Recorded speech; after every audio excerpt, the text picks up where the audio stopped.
segment. Grabe kanina, you were talking and then I was just basically writing things down kasi I know this is not the first I'm hearing of these types of like actions because I just want to share when you said journal, nag-kick in na agad yung ano ko, yung very ano ko, addict na journal self ko because I actually have a lot of journals. I actually have a lot of journals. I saw. Parang isang dosenang iba-ibang journal yan, ha? Yeah, and Oh. these are all BDJ products. Oh, cool. Yeah, I have BDJ is a good journal provider. Ang ganda ng mga prompts kasi nila. So, they have this one journal that I really love right now. It's the Inspired Journal. And then, may prompt na talaga siya for the day. So, when you said kanina na it really helps to like, set a goal and be intentional about it, tinignan ko ulit yung journal ko because I don't wanna be too hard on myself naman na, I missed a day. Wala na, hindi na ako tutuloy kasi wala na, nakaskip na ako. I'm not that type of person naman. Kasi sabi ko, at the end of the day, yeah, I have to be really intentional about it. If I want to make a certain change in my life, I have to be consistent, right? Consistency is key talaga. So on my focus journal, this is where I write all my gratitude. Like, I just write 3. Ayokong pahirapan yung sarili ko. Kahit 3 bagay lang that I am really thankful about in that day. And when I am not thankful for that day, like kapag super sad talaga ako, I still write something down. Para alam mo yun, maramdaman ko pa rin that there's really, something to look forward to for that day. Kasi I try to look out at, I try to look at my spread for the week and evaluate talaga my level of happiness. What are the things that served me for this week? What are the things that made me happy? What are the things should I stop doing? Dapat ba tumigil na ako kakalaro ng Mobile Legends? Yung ganon, stuff like that. Those are the things right now that I am in my point in my life na trying to evaluate to find my happiness. So to start off with our question and answer, first, I want to know, are you a genuinely happy person, Sir Jalvi? Lakas maka, sir.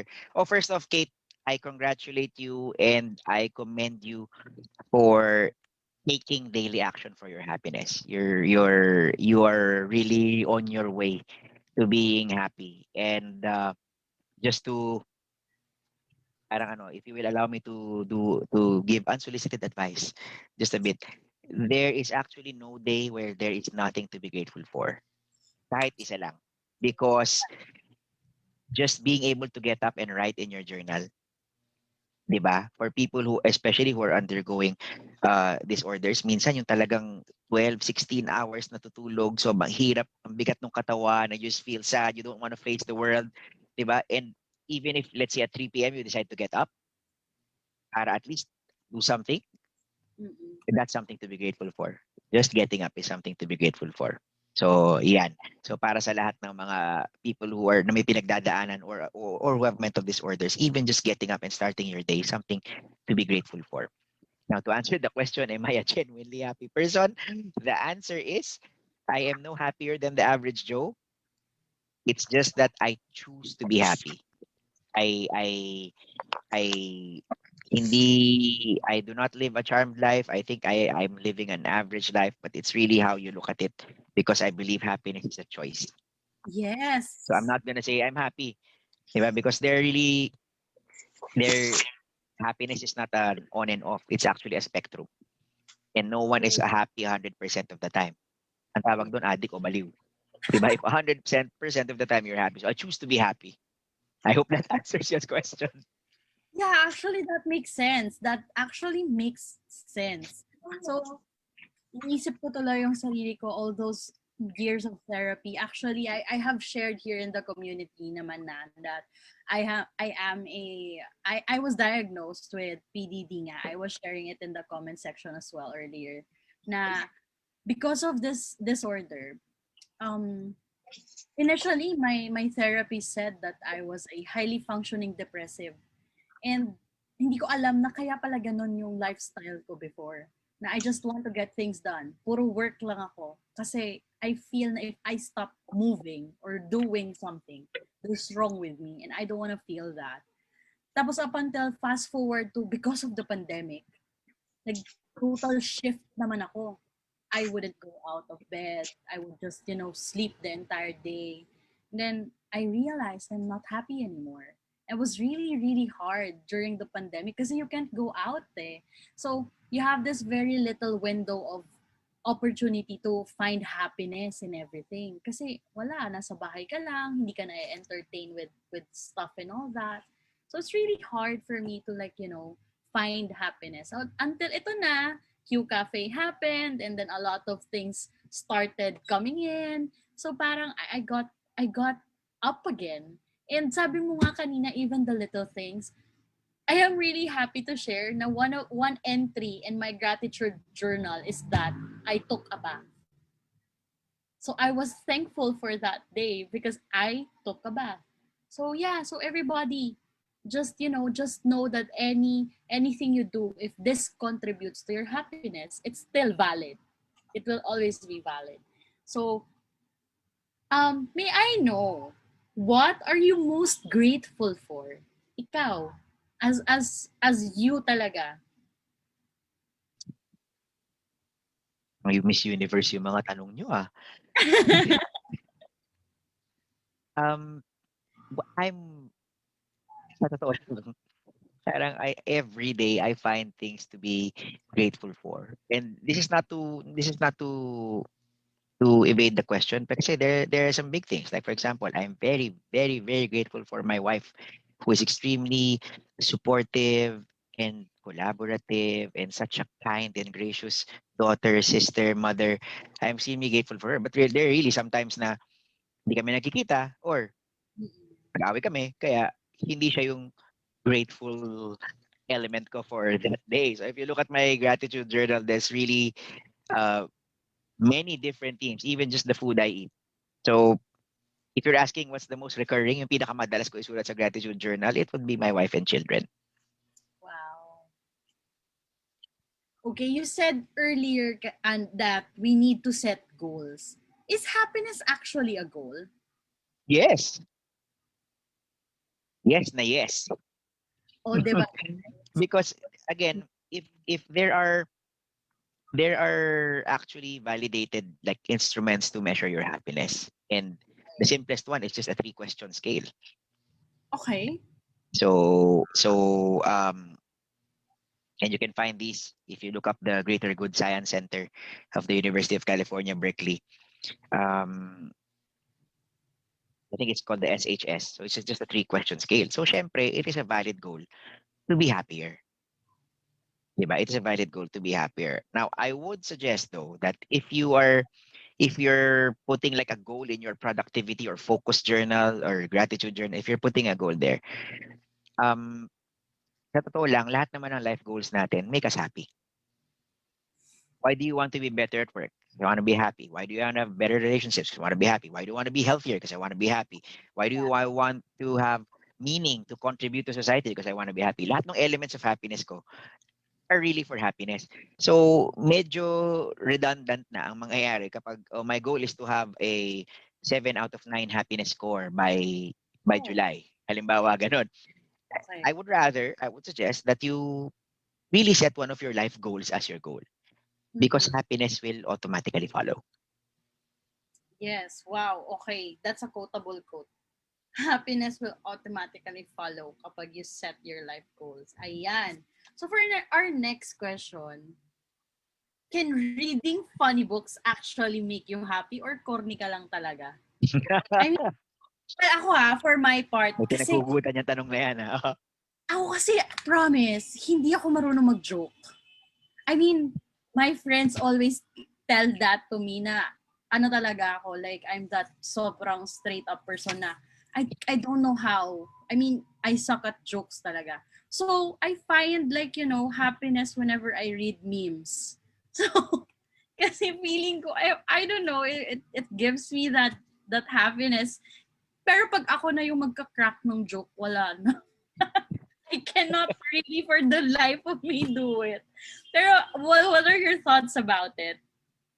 Okay, I am not a hormonal expert or expert on hormones, but let's talk about what I know sa hormones. I mean, Jokes and funny moments actually increase your mostly ang naapekto man yung dopamine. And Okay. as I said, it's a short term happiness goal. All right. So if you want to be happy, it is better to go for long term actions like improving relationships. Okay. It does not follow that if magaling ka mag-joke and you're funny and people find you funny and you're an extrovert, it does not follow that you're a happy person. Okay. One of the saddest events for Got it. me is the death of one of my idols, si Robin Williams, Okay. and he took his own life, Yeah. 'di ba? And people will bakit ganun? It's really surprising, but because he's super funny, he Yes. makes millions of people laugh. Unfortunately, during a difficult time in his life, he couldn't even make himself smile. So that's very sad. So that is to answer your question. Humor does not equate to happiness. You can be an extremely serious person, but imagine if you're on track with all your life goals and you had great relationships. 'Di ba? Meron naman tayong mga tao na hindi talaga masalita, hindi talaga ma-joke, hindi bumabangka sa kwentuhan. But 'di ba? But if you feel good and you're grateful and you have good relationships, you have a purpose to your life, I think you would be happy. And this is not to say na jokes have no place in our life because Yeah. there are families who bond over alaskahan. This I is come so from true. such a family na yung asaran, one-upmanship, making jokes about making fun of someone's hair, and etc. That there are families who bond in that. So, pwede siya. But what I'm Mm-mm. saying is it's actually the deeper relationship that Oh, makes you happy, not the joke itself. oh, diba? Oh, kilala ko yung nagtanong niyan. Ayan, oh, nag-agree. Yan. So yes, read joke books so you can bond more with people, or if that's your passion, like creating jokes, or you are a humorous speaker talaga, you're a stand-up comedian. Yes, focus on your craft. Focus on your craft. Just know that jokes and humor per se does not contribute to long-term happiness. It has to be paired with something. My humor is my relationship with my wife. Halimbawa, sige, valid yun. Or my humor is the way I bond with my kids. Mm-mm. Game. Or humor is my personal career and passion. So, match dun sa goals. Does that make sense? I hope that makes sense. Yeah, actually it does. I mean, okay, kaya pala. Well, anyway, yung next question is really something that I am interested in personally. If you're like, if you're in that state na you're sad, like you really feel like you're down, how do you make the shift? Kasi this is something na feeling ko madalas nangyayari sa atin ngayon, especially ngayon na pandemic. Yung all of a sudden we're just, down. We're just really sad. We're lonely. 'Di ba? And sometimes when we are at that level, kung ano-ano yung naiisip natin. I mean, how do we know when to pick ourselves up and, turn that moment into happiness? Thank you for asking that. First off, again, thank you to all of those. These are really interesting questions. Natatakot ako to invite more questions para napaka-hardcore eh. But yeah, really, just kidding, just kidding. If you have questions, put them in the chat box. Put them as a comment on the live feed or sa mga kakilala ko, private message me. I'm online on my phone. If you have a question, I will try to answer it here kasi baka yung tanong nyo makatulong sa ibang tao. So the question was, how do you make the shift? Before that, I will put a disclaimer. Meron kasing sad at merong depressed. Okay. And depression is more of a deep melancholy, persistent, chronic sadness. If you feel that you are depressed, do not take it into your own hands. Self-help is not a solution because, di ba, the blind cannot lead the blind, or a starving person is so weak they cannot forage for food for themselves. So if you feel that you are experiencing a deep uh, sadness, don't just say na, oh, I'll just work out so I'll be happy. Oh, I'll just eat some chocolate to be happy. Or I'll just look at my gratitude journal to be happy. Pag malala na, yung dumating na sa point na ayaw mo nang bumangon, ayaw mo nang maligo, seek professional help. Okay? For all of you out there, there is nothing wrong. There is nothing embarrassing about being depressed or about having a mental disorder. It's the new diabetes. Like almost everyone has experienced to a certain extent. So don't be ashamed. Get help when needed. Okay? So yun ang disclaimer ha, when you're really, really sad. It's a deep sadness. Please get help. It might be that you need therapy or medication. Now, if it's just a down day, may may setback at work, setback sa life, nag-away kayo ng jowa mo or something, di ba? Or it was just really stressed and you feel burned out, then even just the two interventions I mentioned are very useful. Look back at your gratitude journal. Starting from 7 days ago, from 10 days ago, what were the three things you were thankful for? And actually, it will put a smile on your face. I promise you. Kasi you'll see, our life isn't all that bad.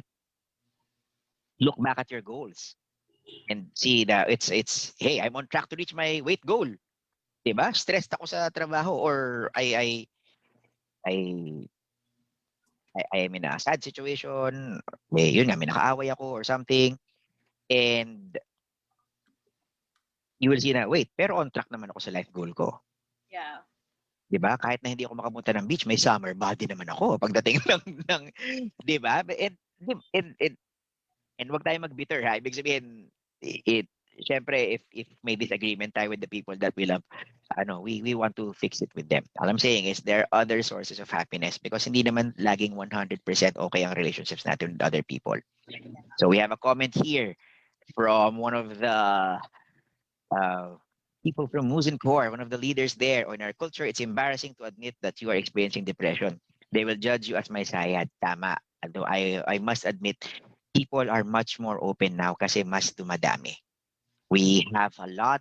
We have depression hotlines. You can talk to the CFAM in Ateneo. We people are much more open now Yeah. about mental disorders.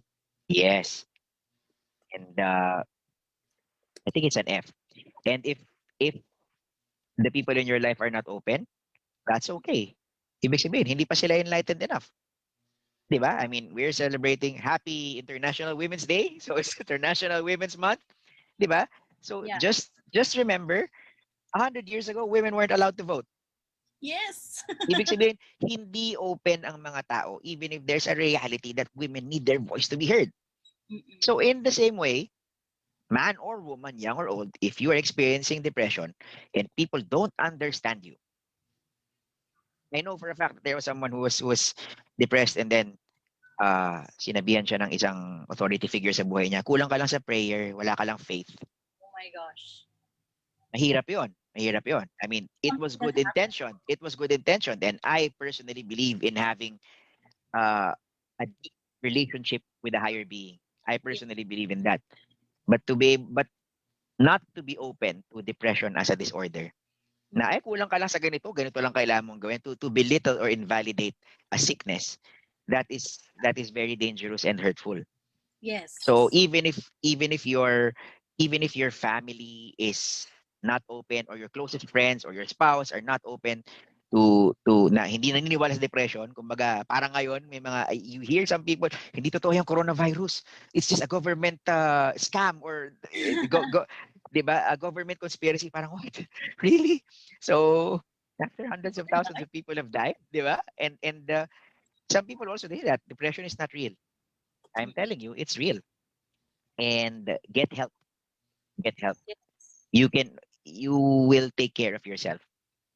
And It's please don't actually be easier mad. now. Please wag kayong magtanim ng galit or be mad at the people who belittle or misunderstand your depression. Kasi yun lang yung pinanggagalingan nila. You will be even more depressed kung dinibdib mo na, ay, si daddy ko ganito, ay, si mami ko or yung asawa ko, ayaw maniwala na depressed ako. Does Yeah. that help? Sino may Yes. nagtatanong? Okay, thank you. Actually, it's easier now. Kasi before, like 3 years ago, when I was first seeking it out, actively seeking help out, it was harder. Kasi there were a lot of yes, there are a lot of clinics, a lot of like Cefam. I've been to Cefam like 4 times. And then I forgot there's this other level of sa taas ng Sefam. Sa fourth floor something or third floor something. It's a different naman na group. So I've been to different doctors, I've been to different counselors, and really for me at that time, at that point in my life, I have been judged as well by some nga eh. Like it was really hard for me back then kasi the talk of depression, the talk of like, even just the thought of it na you are like this. It was new to people, and then people are thinking na arte lang yan. So it was really hard for me kasi I had to convince myself even that no, you're sick. Kasi no one in their right mind would think this way. Kasi at that time, this is triggering for some, but I was suicidal at that time. Which is why, for me naman, this has been my source of happiness and strength. This is a tattoo of a semicolon. Modified lang siya because semicolon has been a symbol for like people who continue, because diba in language semicolon is the thought stopped already but you chose to continue another thought. So yeah, so basically I had to have a physical manifestation of my desire to continue because it was really hard on me for during that time. So guys, if you have to do something like this as well, or something that you feel that would really, strengthen you, or give you like uh that thing na pwede mong panghawakan, go. Kanina you said, sir, about your parents not believing you and telling you about like, kulang lang yan sa dasal or whatnot. I have received the same reaction from my father. Wait, time out. Ano yun ha? It's a different example. It's not my parents. Yeah, They yeah, might yeah. be they might be watching here. That is an example of someone else I know. It's not me. Just to Yeah. clarify, nothing to be ashamed about depression, but yeah, my parents are very understanding of the thought, and my mom is a doctor, so alam niya na sakit talaga ang depression, kailangan gamutin. Not all people really Ka-clarify are. ko lang for their sake ha. Paano yun? Opo. Rhetorical lang example ko. Hindi pala rhetorical, totoong tao but not my parents. Ayun, ako personally, pero ngayon my father, he understands na. Kasi talagang I made it a point talaga to explain and communicate. Kasi this is something that is wrong in our society. Nahihiya tayo to communicate. Nahihiya tayo to actually talk about it. Kaya ako, when I found out that ito pala yung nangyayari sa akin, I really talked to them, and then even to a point na I had my therapist come in and talk to them about facts about it. Kasi healing is not just you, it's also the people around you. So guys, your happiness, it may not be codependent with other people. Hindi naman siya laging ganon. But, it contributes. I highly believe that it contributes. So for our last question, and this is really something na and I want to know as well, because I like music a lot. Music has helped me through my like this journey of healing that I am taking. Is there a specific song that you like to listen to feel better? Wow, great question. Miss Universe levels na naman yan ah. Oh, but first off, I would like to give my opinion ng ano.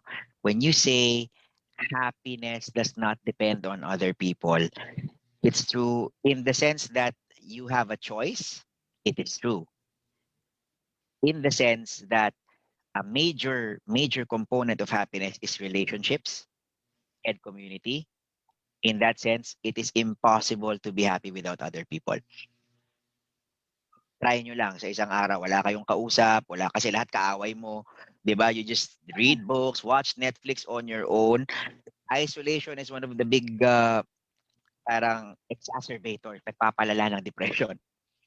So just to clarify what you said, that yes, in the sense that you have a choice, yes, you have a choice. If other people are naysayers or haters or not conducive to your happiness, in that sense, yes, you do not depend on them for happiness.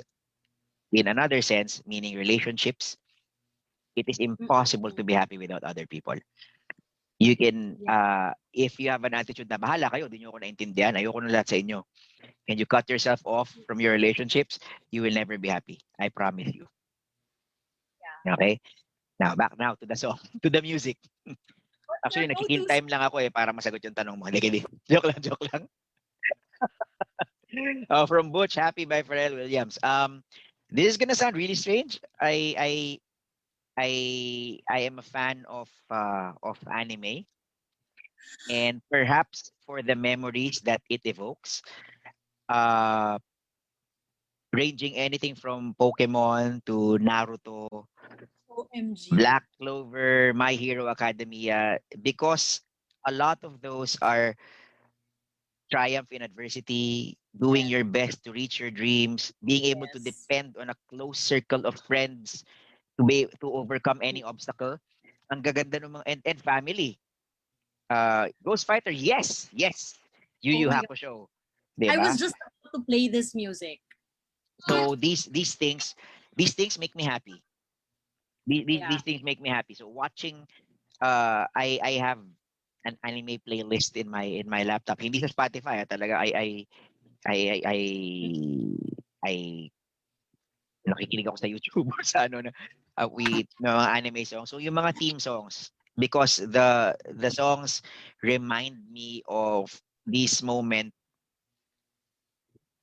Di yata si Billie Joe Crawford nung kumanta nun, Butch. I think that's an urban legend. May ibang name yung official singer. And yes, ang galing mo, Butch, because Pokemon is actually the original theme song season 1 is actually one of my go-to songs before no high school and college to lift me up, to lift me up. Oh, and marami example. So, yun na lang. Oh, for fans, even the songs na walang lyrics. So the main theme of Naruto and the main theme of Fairy Tail are Mhm. sobrang nakakagana sa buhay. So those are my go-to pick me uppers. And shout out to those who can relate, who can watch anime. But again, that's just me. If if your happiness music is salsa music or rock or something, I can relate also. So depende rin. Pero if you're asking ano pinakamadalas na ginagamit ko to as a pick me up, it's anime music. Yes. Then you probably know this music.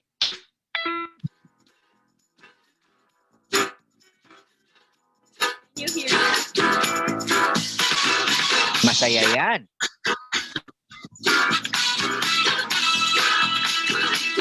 Uh, All right. Actually, it's Sweet Soul Review. Song of yes, by the Ranma One Pizzicato Half. 5. By Pizzicato 5, yes. And Grabe, this is my go-to music. even if you didn't watch Ranma, sumikat yan sa Pilipinas, ha? Even for those who didn't watch Ranma, ha? It's quite popular. So actually in one I used to, well maybe still, I used to dance hip hop. Um and it was one of our parang pieces to study for a summer class. So masarap siya sayawin, nakakapagod. Talagang pick me up yung Sweet Soul Review. Si Ann, fan din pala ng anime, ah. Yeah, I danced to this in my. Yeah, I mean, people talaga, feeling ko talaga we try to go back to our childhood talaga with songs din. I used to, Yes, ay that's well, kabisado ko pa rin hanggang ngayon ang opening number ng Naruto. alin doon. Anyway, this has been really fun. This has been a really fun session. Ayan. Thank you so much.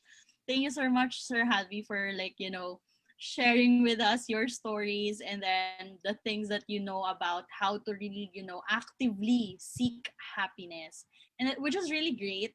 My takeaways has been you always have to be consistent talaga and choose to be happy, track your happiness. I mean, you really have to make it work. Eh? You have to be intentional, like you said. You have to be intentional about it. Now, if this is really something that you want for yourself, you really have to do something about it. And we're really, really so happy here at QCafe to have invited you. So we have something to rewatch and if we want to pick ourselves up as well and get a thing or two. It was really nice.